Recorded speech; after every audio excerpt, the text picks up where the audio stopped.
You are not just another hustling salesperson. You are the expert, the resource, the valuable partner for your clients. And how you grow your business should reflect how your clients see you. Welcome to the Roadmap to Grow Your Business podcast. We generate referrals without asking, build positive client experiences, and help you take control of your business. Here's your charmingly sarcastic host, Stacey Brown Randall. Hey there, and welcome to episode 140 of the Roadmap to Grow Your Business podcast. I'm your host, Stacey Brown Randall. Okay, before we dive into this episode, let's do a little announcement. We are exactly 1 week and one less day away from the start of our 4-day How to Think Like a Referral Ninja Master challenge. That's right. It's just 1 week before we start our 4-day challenge. It's going to start Monday, February 22nd. And I'm going to teach you how to think like a referral ninja master. Now, if you've never heard me talk about a referral ninja master before, well, here's what you need to know. If you've ever taken my referral ninja quiz and you landed as a referral ninja beginner or in training, and you wondered what it took to become a master, the big things that separate a master from a beginner or in training level is 1, how they think, 2, the actions they take, and 3, the results they receive. So this 4-day challenge on how to think like a referral ninja master will shift the way you think so you can start taking different actions when it comes to your referrals, which of course will produce you different and better results. So just go to staceybrownrandall.com/challenge and sign up for our February 22nd kickoff for the How to Think Like a Referral Ninja Master 4-day challenge.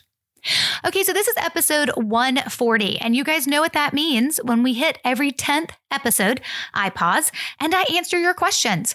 Now, it could be questions that you've submitted to me directly, so lots of listeners will do that. They'll send a question they want me to answer directly. Sometimes I pull them from the questions that are posted in our free community, Referrals Without Asking, which is a group over on Facebook. And sometimes I pull them from the questions that I get asked when I'm speaking.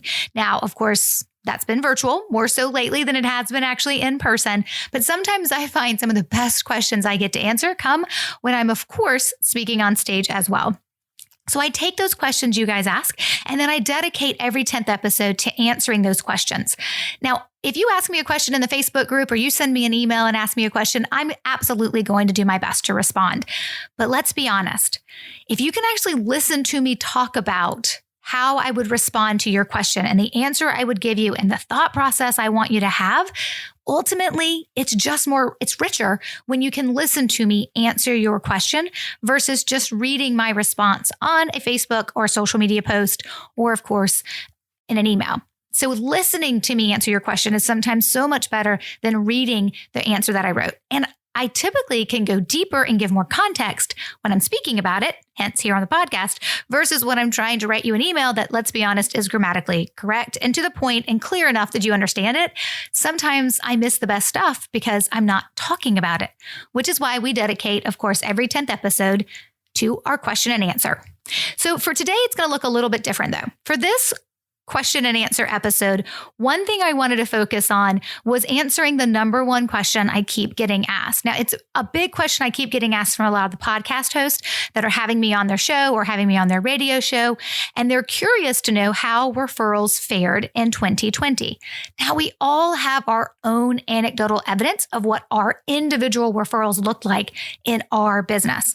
So for some of you, that was huge. And for others of you, your referrals were way down. It does look different for every person, but you're just one person. And so the question that I keep getting asked is really, well, overall, what are you seeing, Stacey, from the perspective of how referrals fared in 2020? So I started to pay attention to what my students were saying, and I kind of looked at a cross analysis of the students that I have that reported out what their referrals looked like in 2020. Now, here's the thing. For my students who joined my program, Growth By Referrals, in 2020 and completed their first year in 2020, while their results are valuable, what I can't do with them is benchmark it to the results to my other students who maybe had results because they've been in the program since 2017, 2018, and 2019. So I was really looking for the students that were reporting out how they had done with their referral generation over 2020. But to be able to talk about what 2020 meant in terms of referrals, I needed to be able to look at data that I could benchmark it against. Well, how had they done in 2019, 2018, 2017? You get the picture. And so that's the most valuable data to me, specifically in answering this particular question, which if we want to look at how referrals fared in 2020, we need to pay attention to obviously how they were benchmarked against previous years.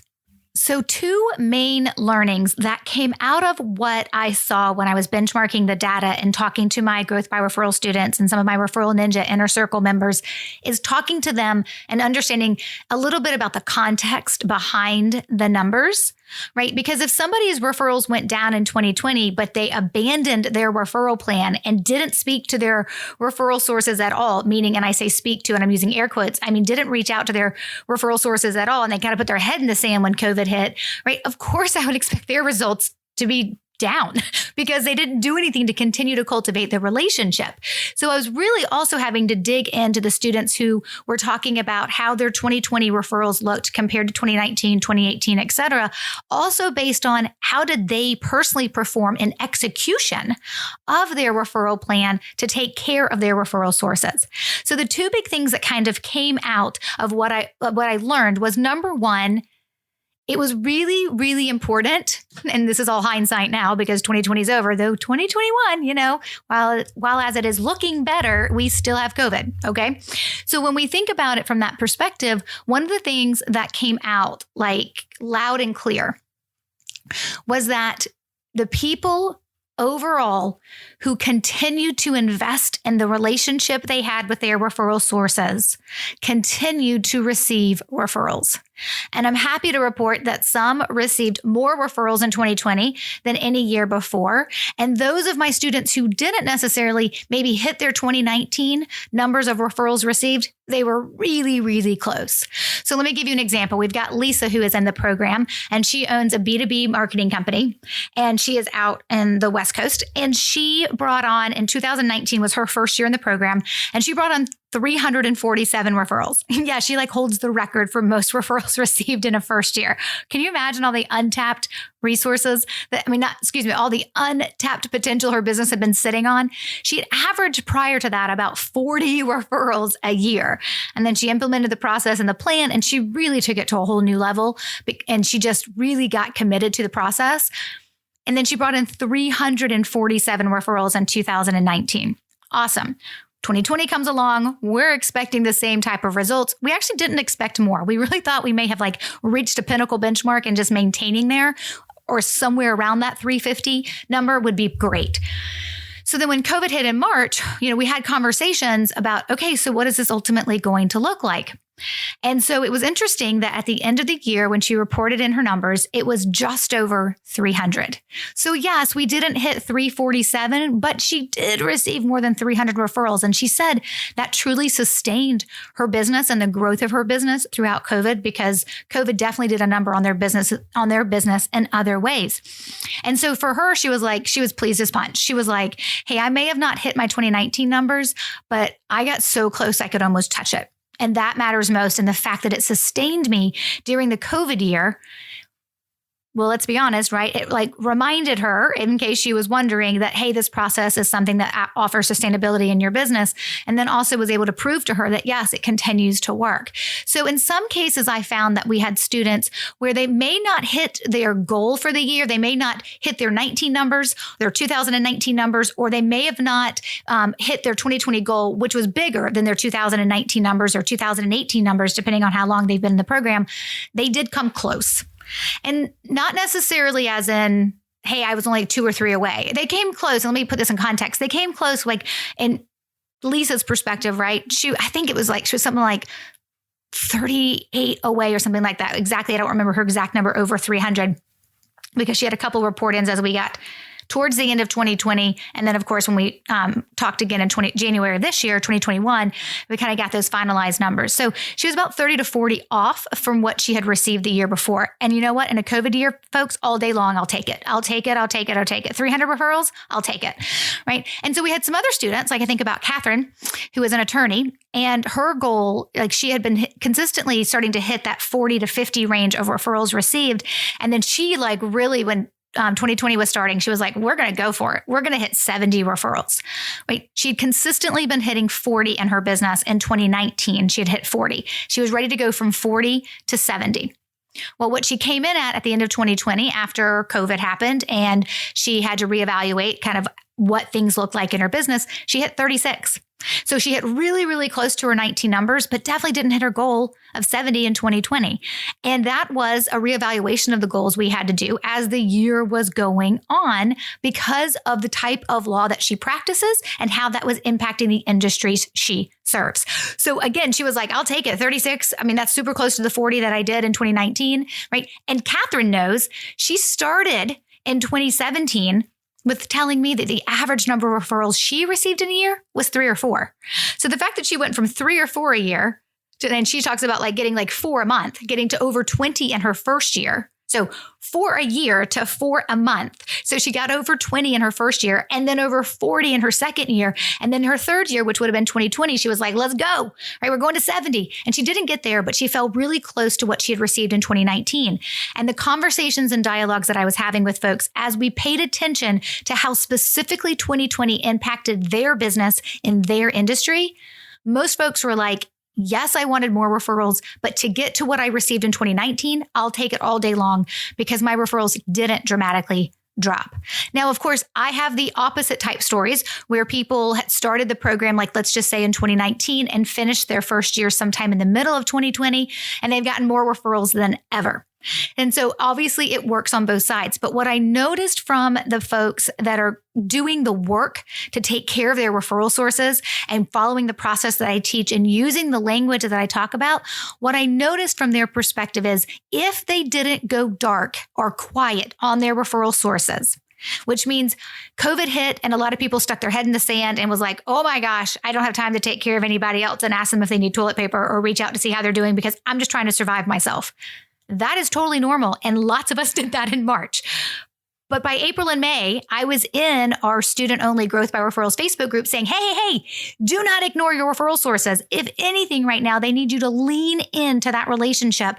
And you may not be sending them a big old gift because you are watching every dollar right now, not knowing how this pandemic is going to unfold.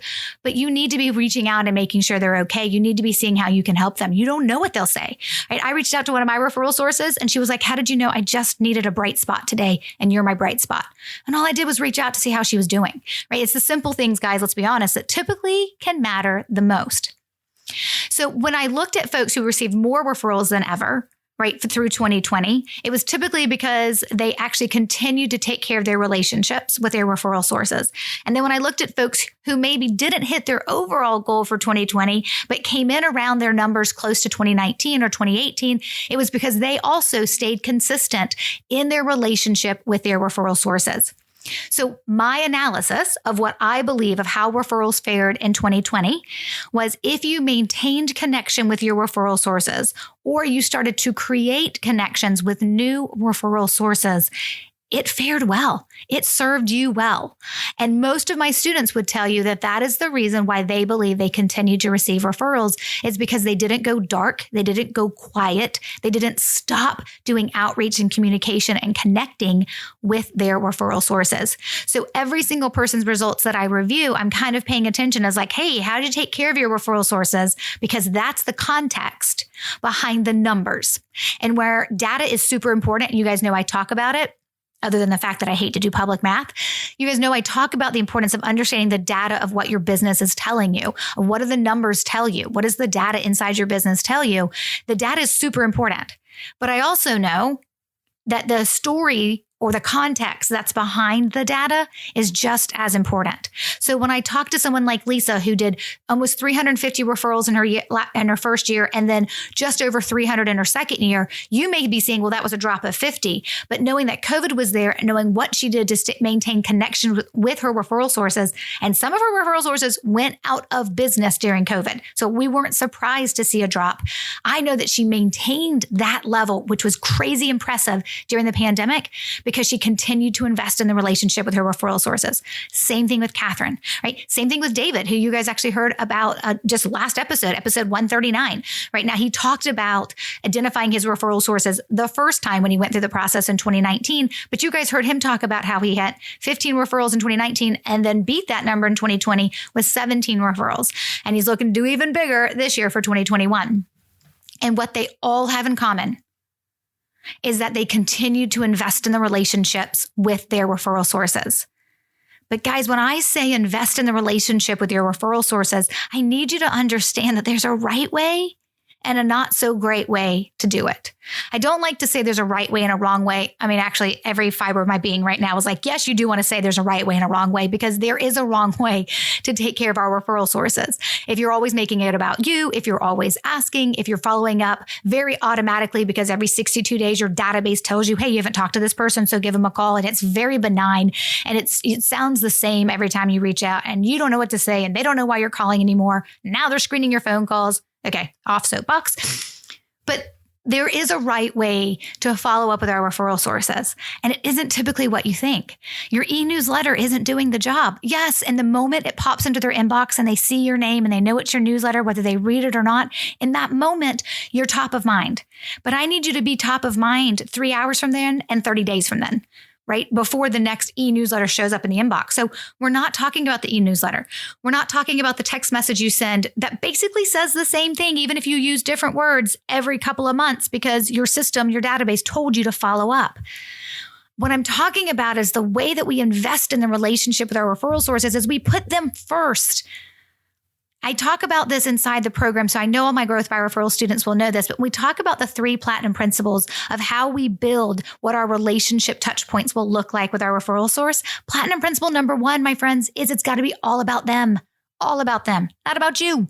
While as you matter, you don't matter nearly as much as you think you do in the process from a referral perspective. It is all about how we take care of our referral sources. And there are right ways, and I would sometimes say definitely better ways to do that. And that is what I teach. And that is what I want people to understand. When I say invest in the relationship, I don't just mean you call them once a month and say, let's grab coffee. I want there to be a reason, an objective behind why we're grabbing coffee. And guess what? It's not about you and you getting a referral. That's how it works, folks. Sometimes it's a little reversing of how we get to the end result. And it's all about how we take care of our referral sources. And so that's the point I need you to understand. So if you've been listening to this podcast for a really long time and you've heard me talk about identify your referral sources, build a relationship with them, and all you've walked away from that is, I just need to call them or send an e-newsletter, well, then you haven't been listening. And maybe I need to beat that dead horse a little bit more about how you become memorable and meaningful in terms of how you connect with your referral sources. And it looks different for everybody. So overall, when the question to me is asked, how did referrals fare in 2020? My response is really good. Because actually, referrals are evergreen. You need them in a pandemic, you need them in a depression, and you need them in a great economy as well. We sometimes pay less attention to the cultivation of those referrals when the economy is great, but referrals will always be around, and they'll always be a way that you want to grow your business for most companies. Not all, but for most companies. So overall, what was the impact of the global pandemic of COVID-19 on referrals? Not much. As long as you were taking care of your referral sources and investing in the relationship, referrals were continuing to flow. Now, the other thing I want you to understand is some of the touch points that I teach have had to modify themselves and change because of COVID, right? I mean, if you think about the different ways that you can do outreach and connect with your referral sources and the way that I teach it inside the GBR program, I was in our student-only Facebook group throughout 2020 saying, hey, remember, right? You can't grab coffee right now. So how are you going to connect? If that was an easy touch point for you was to grab coffee, grab a beer, or my personal favorite, grab a milkshake on a hot summer day. If you can't do that, what are you going to do to make this look different? How are you going to shift and change this? And so I spent a majority of last year in 2020 with my students in my program doing additional value-added trainings that they didn't have to pay for just because they were a member of the GBR program, helping them understand how to shift and change the type of touch points they were executing on where they could still have that memorable and meaningful impact. I didn't want to see anybody go, well, I can't meet with anybody. I can't hold events. I can't do anything. So I'm just going to call everybody every 3 months. I did not want anyone defaulting to that state. That wasn't good. But there are a couple of things that I have noticed that really went off well. When they were done well, they were received well by referral sources that we really hadn't done prior to 2020. I'll be honest with you. And that was a lot of video and virtual events. And so I believe those are two touch points that will continue to have a strong showing. And you can do them like that. You can do that with prospects. You can do that with referral sources. Of course, you can do that with clients. I mean, there's lots of ways to use these two things, but two types of touch points that I think will continue this year if done correctly and used with the right language. And I cannot emphasize that enough. I think two types of touch points that we adapted to in 2020 because of COVID that will continue moving forward in 2021. And for some of us, continue on past that because our referral sources aren't local, right? Is of course the use of video and better type of video in terms of what we're doing, what we're saying, and what we're doing in that video. And then of course, virtual events as well. Those are two things that I kind of see continuing as some trends in terms of touch points from the year of COVID that will continue moving forward. And I think actually they'll continue for a long time. Some of us may default back into the, hey, I don't need to do a virtual event because I can go meet you for coffee eventually down the road. But I think these are two that are here to stay. So I also wanted to share that with you guys. That was another big learning that we had come out of 2020 as well in terms of how referrals fared. Okay, so that is our episode for episode 140. I would love for you to share your thoughts. And if you have any questions on this episode in our Referrals Without Asking Facebook group, make sure you find us on Facebook. Join. It's such a great community. We do challenges. Again, we got one coming up next week, February 22nd, how to think like a referral ninja master. Please make sure you get yourself signed up. And of course, all links to everything with the challenge, the Facebook group, everything we have going on, you can find on the show notes page at stacybrownrandall.com/140. And that's 140 for the episode 140. And you know it, Stacy has an E. Okay, coming up next week, we've got another brand new episode for you, episode 141. And I can't wait to dive in as we keep unpacking what you need to know about referrals, my friend. Until then, take control and grow your business. Bye for now. Thanks for listening to the Roadmap to Grow Your Business podcast. To access all resources and links mentioned in today's show and to connect with Stacy, head over to www.stacybrownrandall.com.